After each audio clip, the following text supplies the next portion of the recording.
Fact number 1, loneliness, according to a study from the National Institute of Aging, found that chronic loneliness increases the risk of early death by 26%, making it as deadly as smoking 15 cigarettes a day. It contributes to higher levels of stress, inflammation, and heart disease. And I wanted to include this second one because I was trying to go back and forth between like which one I wanted to choose, but I really just felt like I wanted to include this because this is very interesting.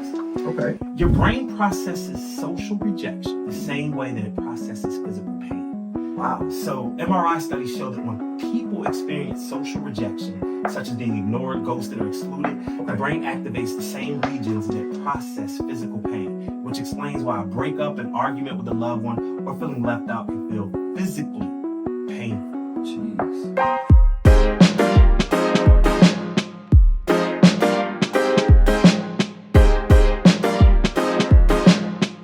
Go slipping through the cracks, but these two gumshoes are in up the slack. There's no place too big, no place too small. When you need help, just go chip and Dale. Rescue Rangers, when in danger. Boy, hey, come on, boy. Come on. We're going to the whole song. That's karaoke moment right Listen, there. boy, don't. Starting to get the itch, boy.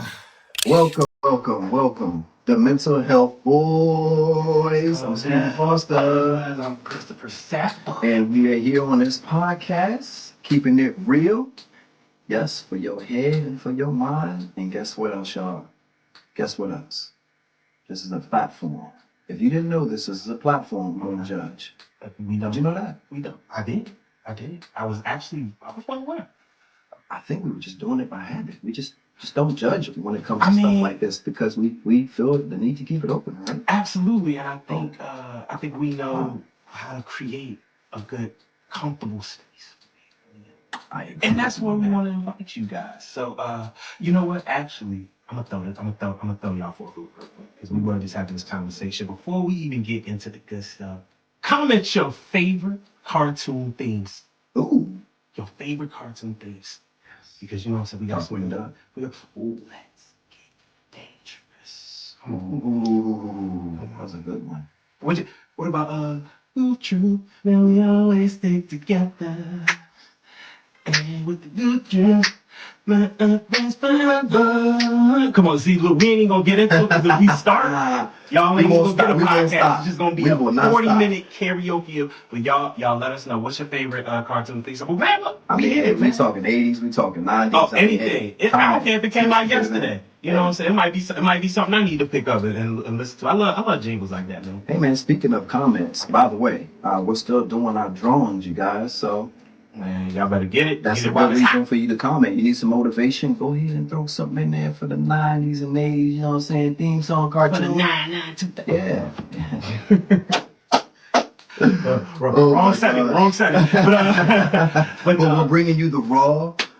We pretty much want to give everybody that platform that says, hey, look, let's talk about mental health because, you know, this is something that really needs to be talked about. It's something that's really not talked a whole lot about. Not a whole lot. When you think about it, right? Absolutely. And not only, and this is not, no shot, of course, women are welcome, you know what I mean, to listen, but, you know, it definitely isn't something that's talked about enough within the, you know, amongst males, and I think we need to do better with that, so I feel like this is a great step in our direction. I agree with you, man. I totally agree. First, we want to go ahead and make sure we give a shout out to our sponsor too. Shout out. Foundations to Success. Hey. Foundations to Success. Hey. Foundations to Success. Okay. Foundations to Success. Let's go. Foundations to Success. I almost said take that.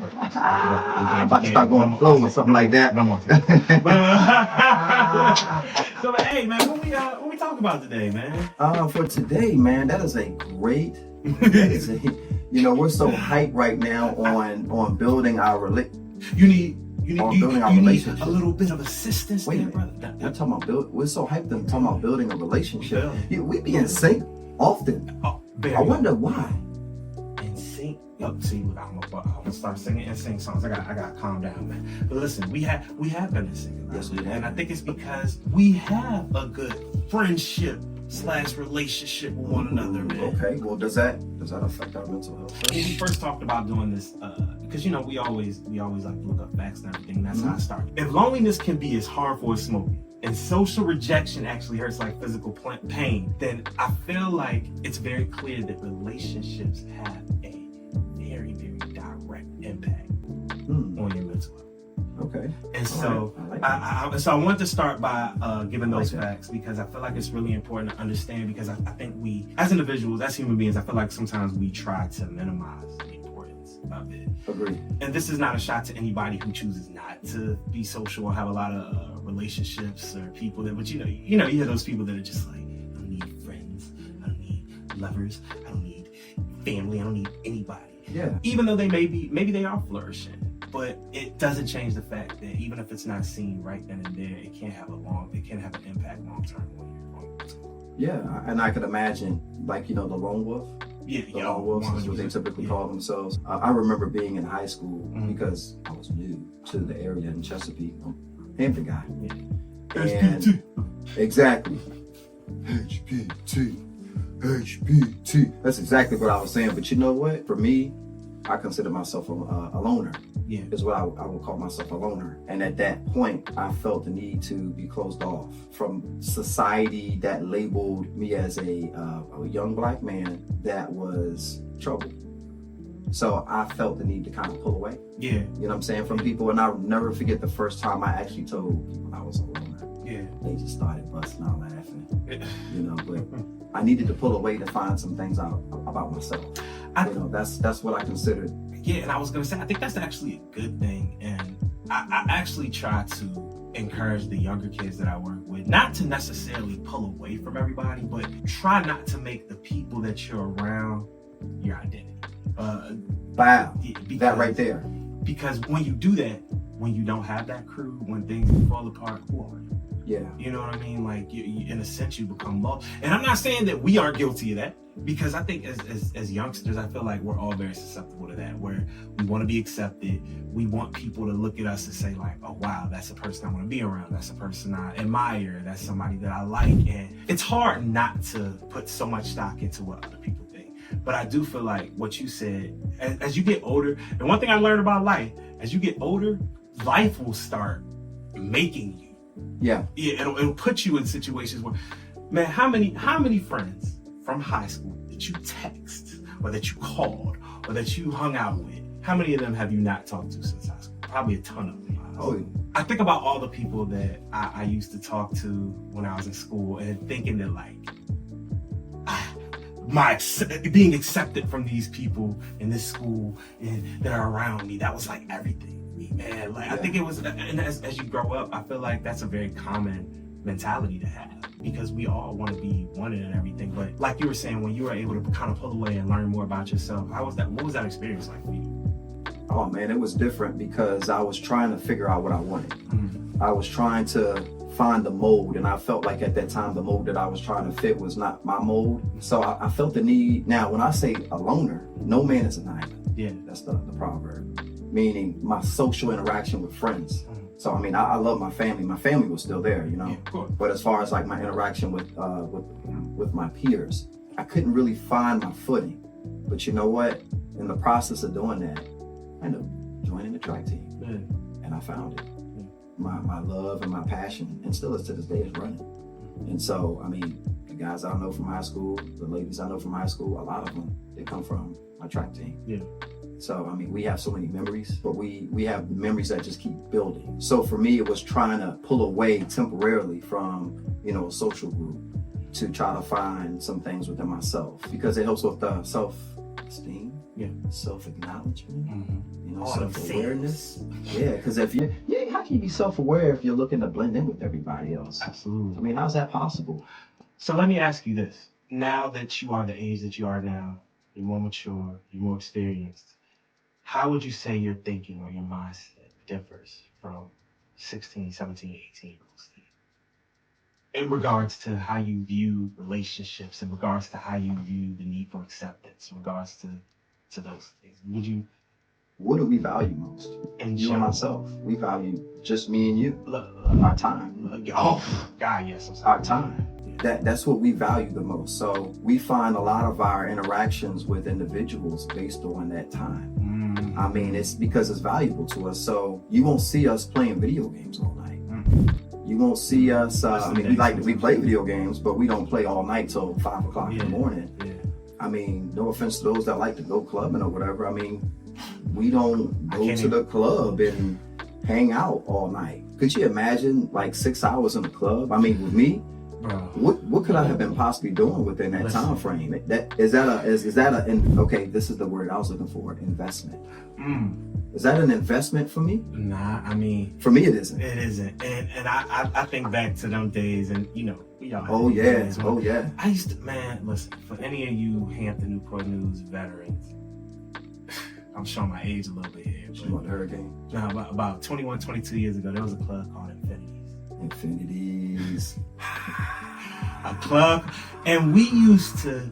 Me and shout out to my homeboys I used to go with back in the day. My Kurt, Kareem, all y'all, David, Brandon, David, rest in peace. All y'all, we used to get there like 9:15. And we didn't leave until 2. Oh. Like and then I had to be at Kmart in the morning at 5. I worked in the garage, shout out. I would get home at 2:30. Go lay down. Just had a TV on ESPN, watching highlights, doze off at like 2:45. Wake up at 4. Like, oh crap, I gotta take a shower. And then I ain't have a car, so I had to walk up there. And I was doing it. But this is probably a good segue to where I was gonna go with this.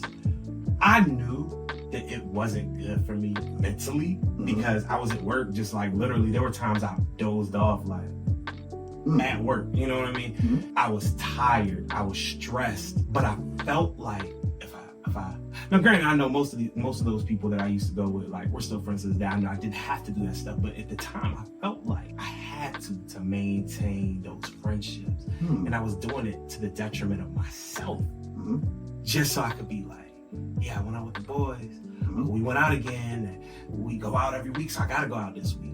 Now we're at an age now, we're at a maturity level now where if I hit you and be like, yo, you trying to go bowling on Saturday? Oh no, I gotta do this with the wife. I gotta get this done. I gotta do that. And we're able to, because we have a genuine friendship, we don't take that and use it against the other.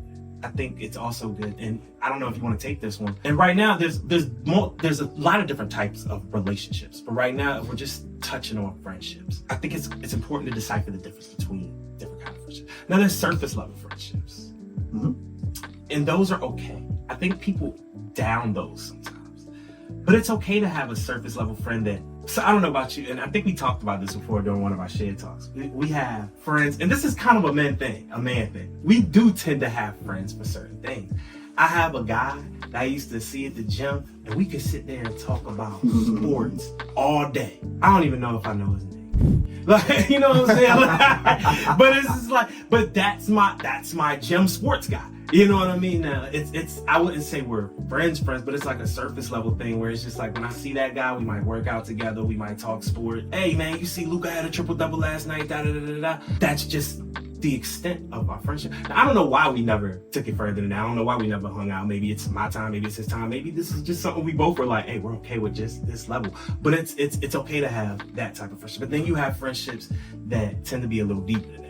I would say a good example is me and your friendship. Like, yes, we work together, but we also hang out. We also talk. We also trust each other. We talk about personal things that we may not talk about other people with. It's good to understand the difference between the two, but it's also important to understand that like there's certain things with that surface level friend that maybe you can't do, or you can't talk about with them that you should reserve for somebody that you have that trust in, and somebody that kind of pours into the friendship the same way you pour into the friendship. If that makes sense. Makes a lot of sense. Yeah. Would you say you have different categories of friends in a sense? And I know that I hope that doesn't come off sounding bad, like categories, but I mean, I feel like I'm just being transparent here, man. Yeah, I mean, it really doesn't. I still go back to time. For me, by the way, even though I'm from Hampton, shout out to the big Chesapeake crew out there, Western Branch, Oscar Smith, yes sir, D Creek, because you know our spot was called City Lights. Let's go City Lights, aka Kitty Lights. Okay. So that was our thing, man. You know, hanging out Camp Stella, South Norfolk. You know, that's what we did, man. And so once again, time. So everything that you're saying to me everything that you're saying to the listeners as well, it kind of resonates with me with time. For me, after school every day, track. So my time was, so imagine if you spend more time at the gym, and you might see that guy a lot more. Yeah. That conversation might evolve into other true. things. Yeah, So, and I say that because I've been, Kiki, of course, my first wife, she was always in the gym. Yeah. And I was like, you know what? Hey, let's make it a family thing. Yeah. So the kids were there doing their thing. I'm there helping whatever she needed with the support, because she was a professional bodybuilder. And we found ourselves with a close niche of friends, and we started hanging out outside of the gym. So a little further than that. So I actually had kids younger. Yeah. 18, 19. And of course, being in church, that's where we were most of the time. So we had a group of people that were considered our friends that were from church. It's all based on our time. Kimber over here, she's one of them. So. Hey, Kimber. Shout out to Kimber keeping us on task over here. Yes. So, but it's to me, it's all based on time, and I think that to call it, and I get where you're going with it. The surface level friends, I would say those that you pretty much don't spend a lot of time. You want to. And maybe the terminology. Yeah, and you know what? I go with your terminology. I like it. But for me, I guess it's like, and we look at things differently, and it's fine. And that's healthy. We're still healthy to exactly. be able to do that. But that says a lot about our friendship. Exactly. And that's where we're going with this whole thing too. Yeah. You don't like me. I'm done. I'm getting out of this podcast. Here, I'm going, man. What some friend you are. You don't even want to talk about our friendship. But it's limitations based on our time, I think. So you want to spend more time with other people, and you don't have that time. I mean, some people, they find friends at work. They spend whatever time, and they, we have a friendship, within outside of work, and some others as well. But hey, it's all predicated on what we do, how we interact, and there's a lot, I guess, more than time that I'm saying in order for us to evolve to become better friends. But I think the basis is time, if it makes sense. No, that makes perfect sense. Did I answer your question? Absolutely. I want to make sure I answered your question about surface friends. Yeah, you said, did you answer? Yeah, you did. You answered it, and you gave me a little extra topping on the top, man. I appreciate it. Indubitably. Always. So, but go on, sir. But one of the most important things about, because like you said, time. That's a very good point. Time oftentimes dictates how much a friendship can blossom, because you gotta have the time to water that friendship. That's right. You know what I mean? So that it can grow. I think it's really important. And this, I know we said we were talking about friendships, but I feel like this is more of a universal concept. Any relationship that we have should be a net positive. And I know people hear that and they think using something. Like, oh, what do you mean, like a positive? Like, you should only be friends with somebody if you get something from them? Yes. And I know that sounds bad, but hear me out. When people hear things, they think money, or they think material goods or something like that. I get something from you all the time. I have your listening ear, loyalty. You give, you know what I mean? And so exactly. And so it doesn't have to be something monetary. Like, just to know that, like, if it's 11:15 and I'm having a negative thought because, like maybe I was thinking about my dad or something like that, I know that I have a listening ear. Like, you know what I mean? If I can't say, hey, maybe my wife isn't available at that time. Maybe it's something that I want to talk with. Maybe it's a particular topic that I just want to talk with my boy about. Being able to have that is very important to me. And I would like to believe that I provide the same for you. Those things aren't monetary. You know what I mean? I'm not asking you for gifts. I'm not asking you for money. But we still provide something. That's right. For each other. That's right. That is a very important part of any relationship. And that's why I think one of the things that I wanted to move into, and I really wanted to get your opinion on this, healthy and unhealthy relationships. How can you recognize when you're in recognize, real eyes, recognize. But what are to you? Real friend over there, come here. I'm sorry. I got my friend binocular. Yeah. No, but and this can be in regards to friendships, professional, romantic. Can you give me some signs of when you think a relationship, some signs of health friendship real quick second? Yeah, absolutely. So, okay, we said time, right? To me, it's kind of like we're building now. So once you establish time, it's commonality after that. Like you were talking about sports with the gentleman that you were talking about. Oh yeah, too, by the way, this is indubitably, it is a sip of tea with your pinky out, indubitably. sophisticated, nice, intuitive. I don't want it to be confused with anything else if everybody knows what I'm saying. But anyway, so after time, commonality. What we have in common. I mean, we just sat here and talked about cartoon games, and we went in and started singing. It's a lot of common ground. The more common ground you have with somebody, the easier it is to connect with them. Absolutely. The easier it is to relate with them. Yeah. The easier it is to kind of get in sync. I call it what's called synergy. I mean, we may not be like on the same page, with music. I was actually told I don't play any instruments, but I was told that it's harmonic. But not every note is right on time and everything. They might mess up to human is error, but it's harmony. It's the fact that it's balance. It's synergy. So, case in point, we're synergetic. So for me, once we establish that time, we build with common ground, and then from there we actually start the dialogue, and in our dialogue we look for understanding.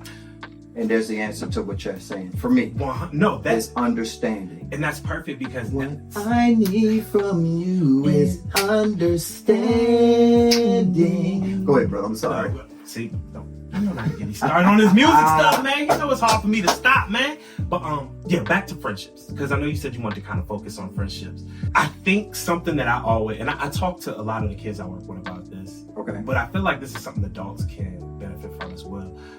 I think we should approach friendships the way we approach romantic relationships. Hear me out. Without the sexual part, of course. But hear me out. Of course. Because like you said, the beginning stages is what? Scratch out attraction, okay? Because obviously attraction shouldn't matter when it comes to friendship. I don't care how you look, Steve. We're still gonna be boys or whatever. That's right. But like you said, we start with common interests. We start with like, oh, okay, this person's cool. Yep. And then it's kind of like, okay, we talk like that at gym, but hey, maybe I could tell, hey, what's going on with the game, da-da-da-da. So you find those interests, you find maybe you guys got a similar schedule, da-da-da-da. But I feel like people tend to stop it there. But like we talk about with the relationship, remember how we were talking, I don't know if you remember this conversation, it was a couple years ago, we talked about how people get into relationships, romantic relationships, sometimes they don't even ask the important questions like, what are your religious beliefs? What are your political beliefs? What are you like things that could potentially cause, separation, because depending on how high you value certain things, you may not want to proceed with that person. So I feel like we don't take enough time to really like learn a person and then say to yourself, like, because say we have completely different morals. Say maybe we both do love watching the Steelers and talking about NBA, and but say you're the type of person that, I don't know, and of course he's not, like abusive towards kids or something like that. And it's something that my values, I'm like, I can't be a friend with a person like that, or I feel like we don't learn people enough to see, and it's okay to not be close friends with somebody. That's right. Not only that, but say it's something like this person is somebody who demands your time all the time. Every night I'm having a mental health crisis, but every night I'm having a crisis that I need to talk to you about. I need 2 hours of your time. I need it.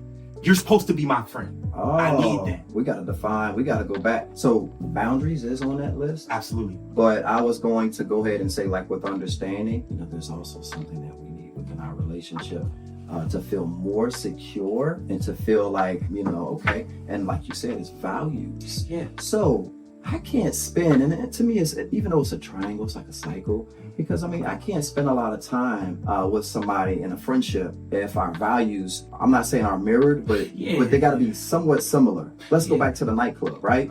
So, hey, some people, they value, you know what I'm saying? I gotta go to the strip club, a nightclub or whatever. That's what I do, you know what I'm saying? Casino, life, roll that thing, boy, lucky 7. But that's not us, so we don't really partake in things like that. So no offense to anybody that does. One of our values, of course, are very similar in that we value that family time. We value that, we'll play the game, we do those things. We like to do that to have fun. So remember yesterday we talked about what a perfect day would look like within that meeting. And it was funny because as he finished, I picked off. I picked pretty much where he left off in the story. After that 72-3 Super Bowl victory. Right? Exactly. Yeah, exactly. Perfect day. On a perfect day, 90-degree weather in February. But so that right there for us was like relatable. Yeah. So absolutely. I think that valuing what you value is essential. And it means a lot to me. And that's all a part of understanding. Absolutely. I agree with that. And to kind of give you a list of, and we kind of talked about a lot of these, but these are some listed healthy and unhealthy signs that you, like, these are signs that your relationship might be healthy, signs that your relationship may be unhealthy. This goes for friendships, romantic relationships, any kind of relationship. So with healthy, you always want to be open communication is big. Okay. Mutual respect, emotional safety, support during difficult times. And that doesn't mean you got to come out your pocket with $1,000 every time your friend crashes into somebody's car and their insurance premium is that. But sometimes people just need to not feel alone. And sometimes just letting them know, like, hey, like, maybe I can't support you financially, but I'm here and I'm here with you. So that's an important one. Now let's move on to some of the unhealthy ones. Manipulation, excessive criticism. And I think that's a very important one, because there's truly a difference between constructive criticism and excessive criticism. Like, constructive criticism is, hey, Chris, I was going over your notes that you were writing, and I love where you're going with them, but if you can, I need you to add some more client-centered intervention. I'm just throwing something out there. That's constructive criticism. Yes, you're criticizing it in a sense, but you found positives in it, and you're giving me constructive information to make it better. Excessive criticism, I walk in here, yo, why you always got your hair like that? It look dumb. Like, you know what I mean? And like that, what value comes from it other than negativity? Like, be cautious of people in your life like that, because those are the type of people that, and maybe they don't know. We can't always speak for everybody, but that is the type of negativity that might bring you, that can bring you down. Even if you are the type of person who doesn't really let words bother you that much, that type of energy, it can kind of suck you dry a little bit. So excessive criticism, you just talked about this one. Lack of boundary, that's huge. I still feel like the reason that we gonna be friends for life is that we have great boundaries. I love that. When we can call, and we might just be joking around, but as soon as I'm like, oh, well, hey, I'm with the girls, or you be like, hey, I'm over here with him, and we're playing da-da-da. It's just like, we know how to just be like, hey, hit me back when you got some time, bro. We'll never be like, well, man, I need you to talk to me now. You know what I mean? And I think being able to have those boundaries with one another, and the fact that it's unspoken, but we both understand it, is a huge part of why we are able to continue to have such a healthy relationship or healthy friendship. Yes, I agree with that. And the last one, and I feel like we've all been around people like this, is constantly feeling drained after interactions. I'm not gonna ask you to put anybody on blast, but have you experienced that? Yeah, sure. And how does that generally feel for you? What does that generally look like for you? Which one? Like when you're feeling like a person making you feel just emotionally drained. Before I answer that, I gotta back up. Yes. I gotta go way back. Absolutely. Yeah, I did say a lot. The pros and the cons, or healthy and unhealthy. So if you know anything about our personalities, we bounce off each other very well. Very well. So even when somebody says to you, like what Mr. Sapp was saying, hey, your hair look dumb. I don't know why that was so if Sapp said that to me, I'm not going to be offensive, because I understand Sapp. What I'm trying to refer to is understanding goes way past your ego or what your other people say, or even, I hate to say this, even what your significant other or your family might say. Like if he said that to me openly and other people heard that, they would say, why did they talk to you like that? But they don't understand that we have that relationship. Yeah. But then he made another unhealthy or healthy, I guess quality, and that was boundaries. So my friend knows within the boundaries of other people not to talk to me like that. Yeah. Because it could draw the wrong attention. Exactly. So, but you can actually apply that to your marriage. You can apply that to your regular life, your regular day-to-day thing. So with the unhealthy and healthy things, it's almost best to try to, like with every relationship you have, and I'm going to share this real quick, I promise to be fast. The best thing to actually do is take every person that you have that you consider, within your relationship, and take the time, just put this big circle up, and then put yourself in that circle. Okay, so over here, you have 4 different types of relationships. You got strong ones. You have ones that are considered negative. Go ahead and do that line like this, like that. It's all, and then, hey, look, you got negative. Go ahead and make spirals. And then, of course, make neutral, just a straight line. Of course, the strong one's nice, big, and strong. And what you're going to do for yourself in the middle is draw all the people circles outside of your circle, but make sure there's enough room for lines. You should gauge all your relationships, whether they're strong, negative, neutral, or challenging. Because at the end of the day, if you actually have a strong relationship, we have a strong relationship. So anytime this guy hurts my feelings and he doesn't know it, because he would never intentionally just hurt my feelings, I gotta like, you know what? I'm saying he actually did, but hey, look, let me take a moment to get out of my feelings. I don't want to address this when I'm acting light skinned or anything like that. By the way, for us, that's a common thing that we joke about, you know, because you can't be from Hampton and be light skinned. You know what I'm saying? It's so funny because I know people, if they saw us talking like this, they'd be like, but it's within. That's how. We can break it down. It's fine for us to break it down. I'm gonna let you break down with that. So I mean, for us, it's more like, you know, we call it Drake. You know, I'll never forget when I was a AAU coach, and you know, all my players was on the crowd. I don't know what was going on at the time. My cousin taps me on the shoulder because he's helping me coach, and he says, "Hey, call a timeout." And I said, "Why? What's wrong?" He said, "You got too many light-skinned guys on the court." And I said, "What does that mean?" And he was like, "They're draking."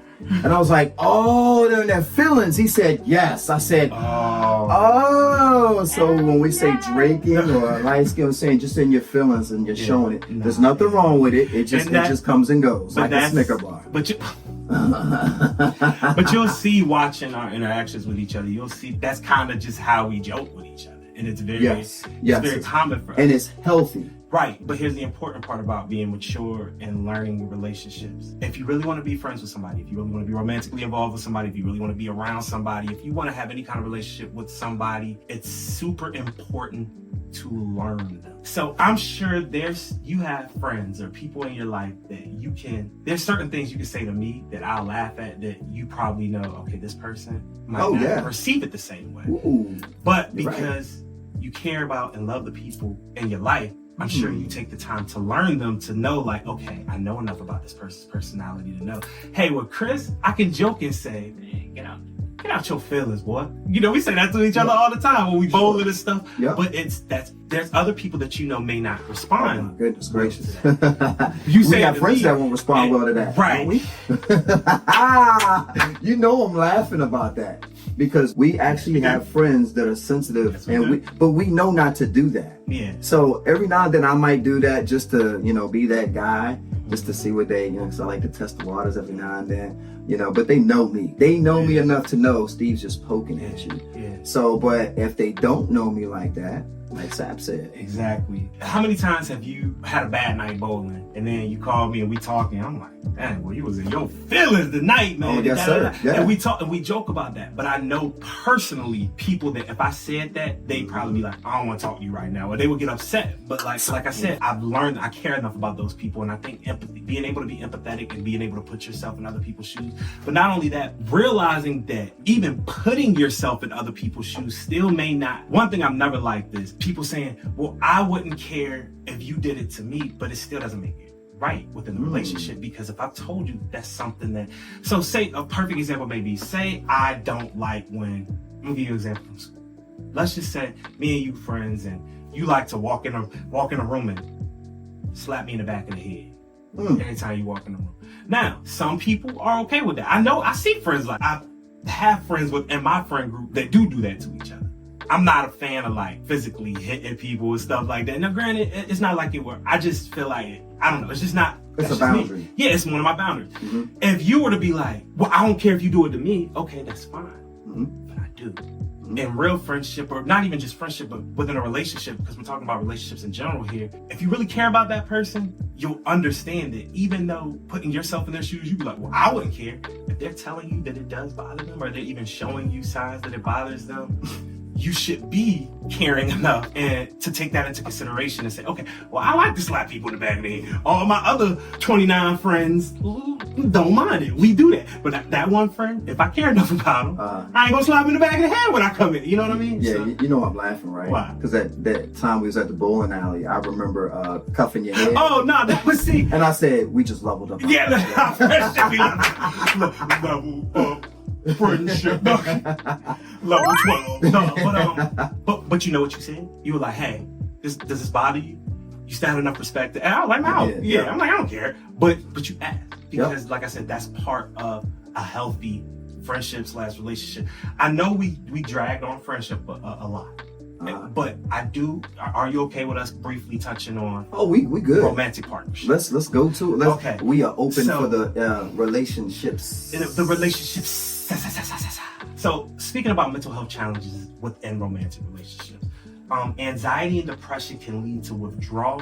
I can't. Withdrawal,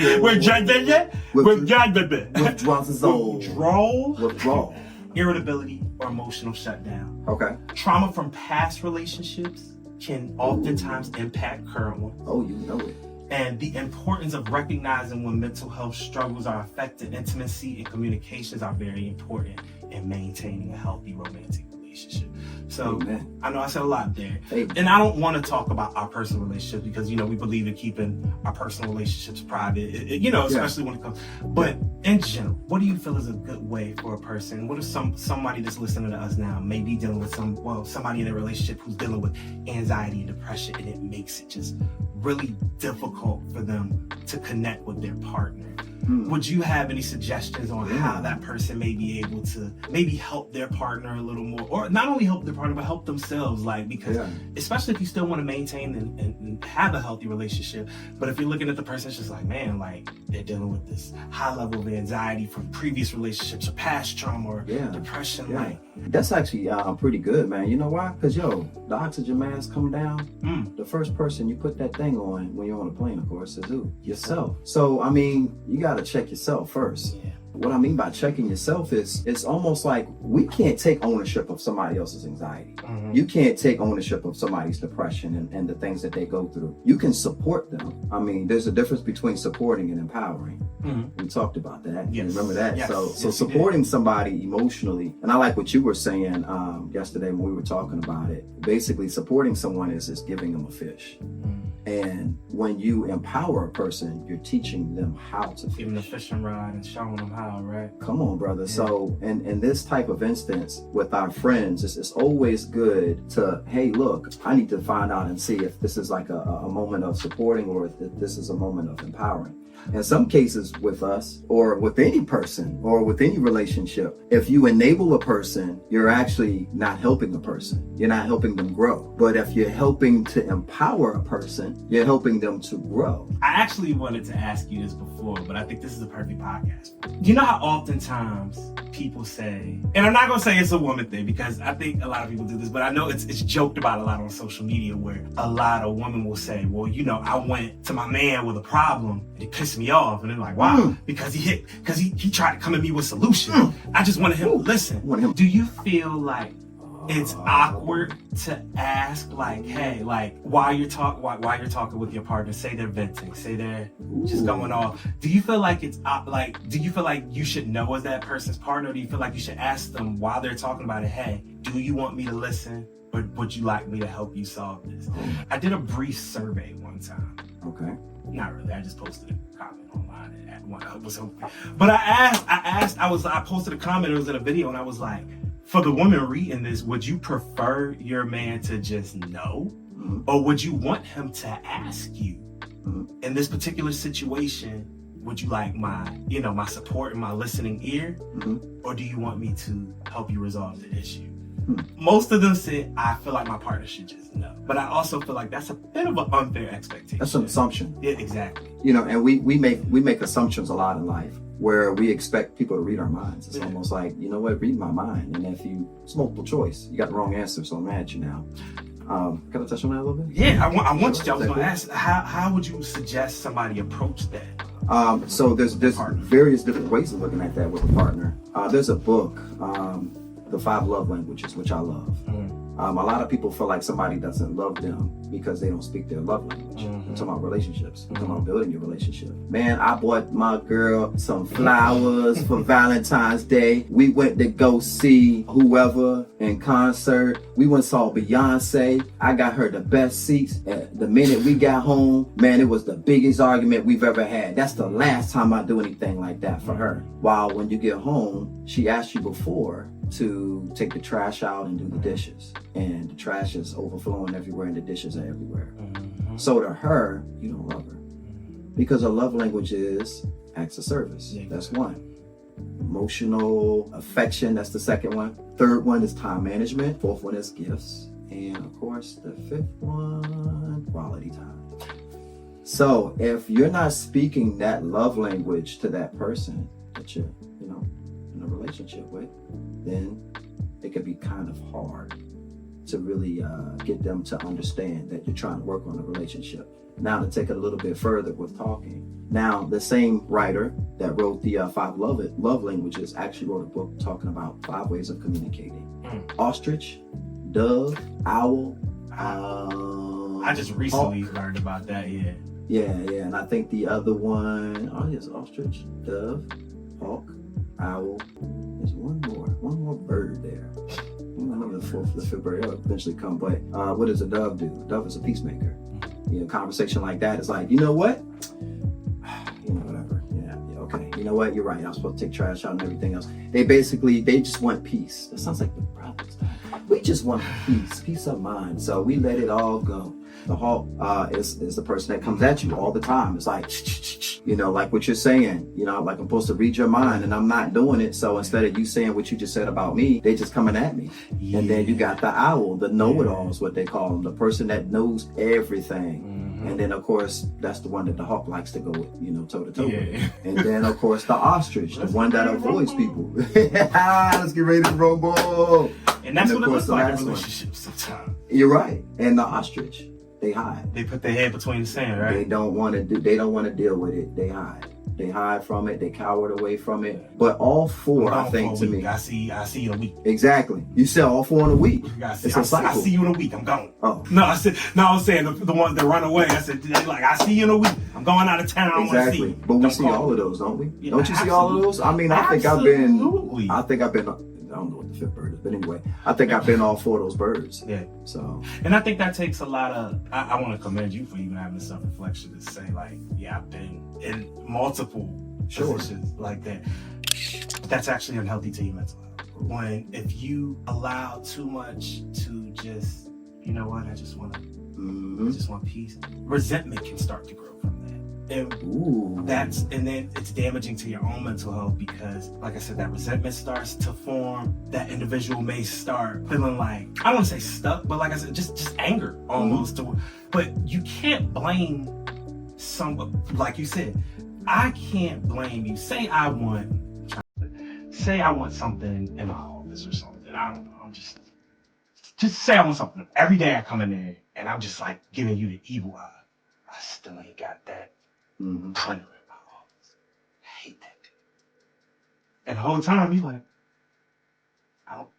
what's the problem? What's the problem? Like, if I haven't communicated to you that I need a printer in my office, how am I gonna get mad at you for not putting a printer in my office? Exactly. And we tend to maximize the importance of what we're thinking compared to other people, which is understandable because we're in our own brains.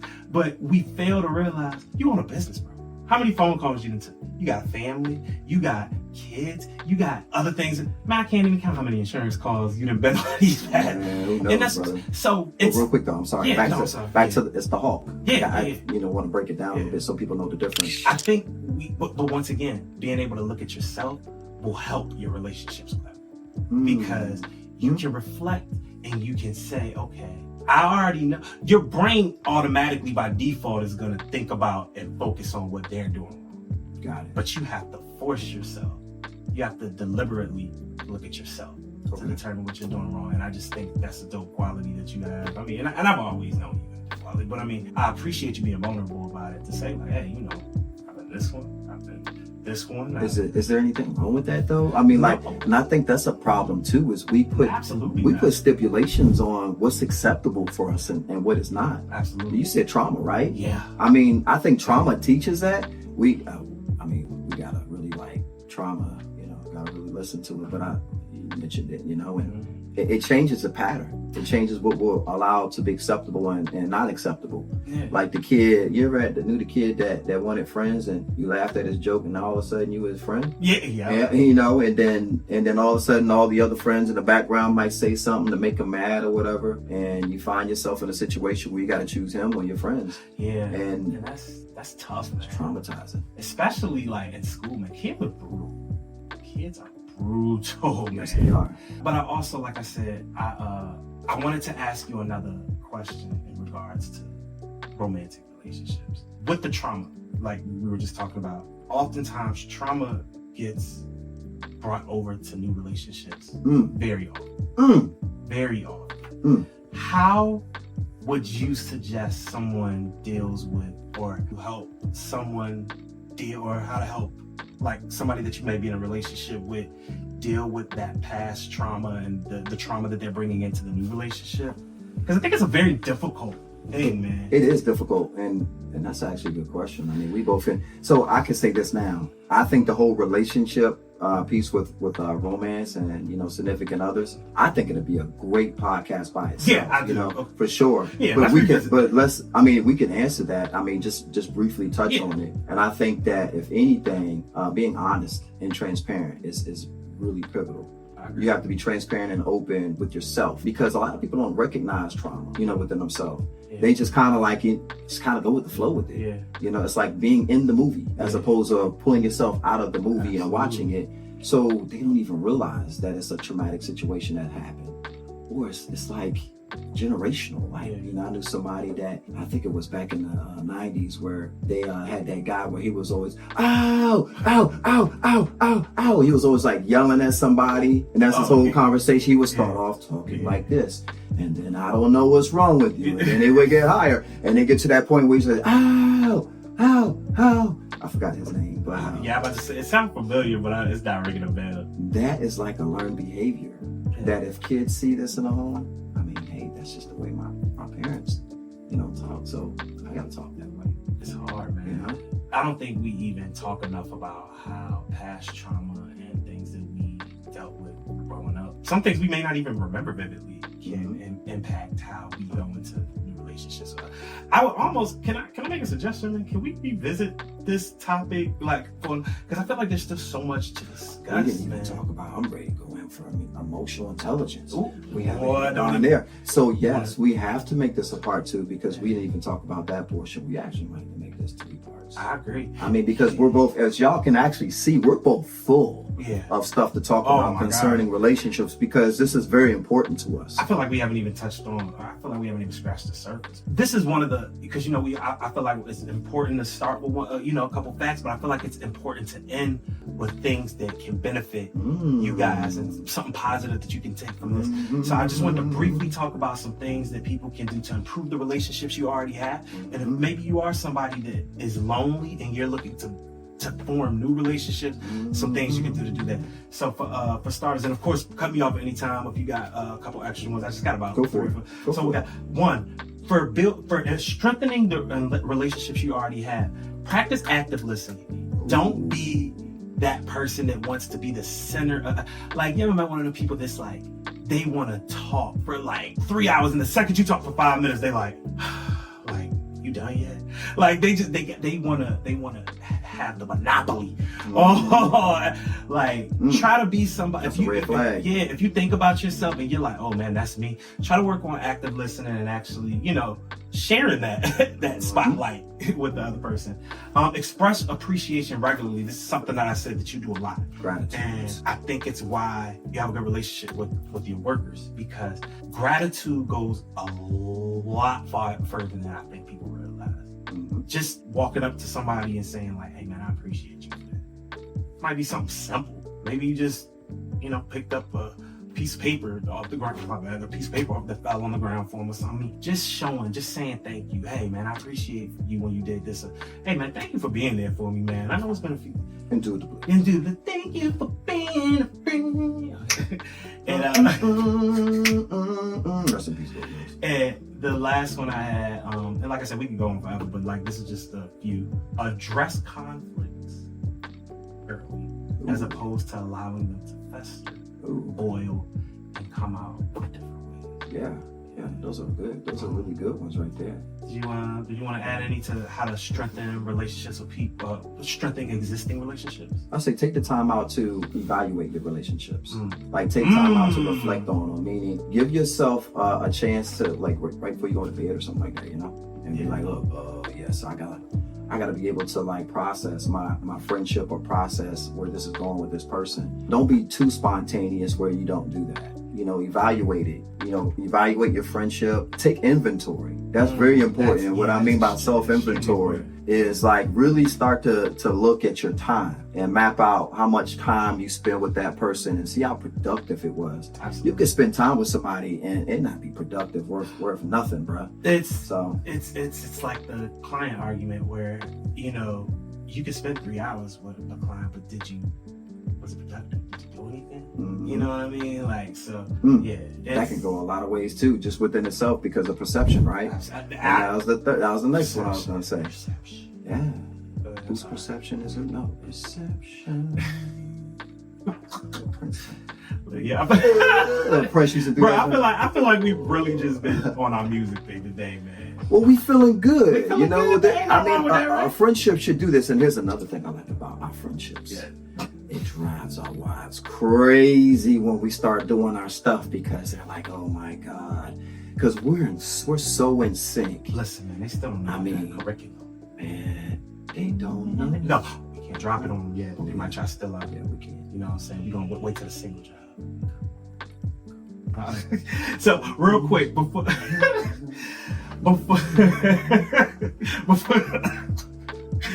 we head out, man, let's give our listeners, and we would like for you guys to comment as well.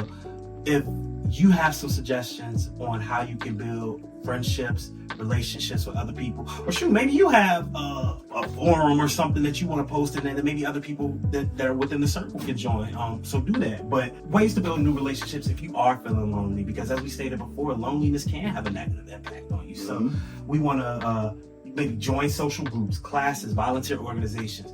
Hey y'all, Google is free. Yeah. Google is free. You can literally go on Google, say anime.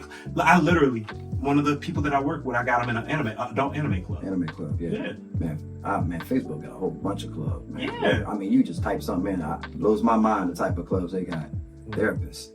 Talk to a therapist. I mean, we cannot like, I know we can't really run from that. I mean, it's really being able to talk to somebody in a vulnerable state for us or anybody, and also getting an ear and letting them hear, you know, hey, this is what I'm dealing with. This is my difficulty. I mean, you know, get a professional insight or a professional perspective. Absolutely. You know, on that. So, and speaking of Google, you can get on Google to find your closest therapist as well. Yeah. Like I said, or you can go to foundationstosuccess.com.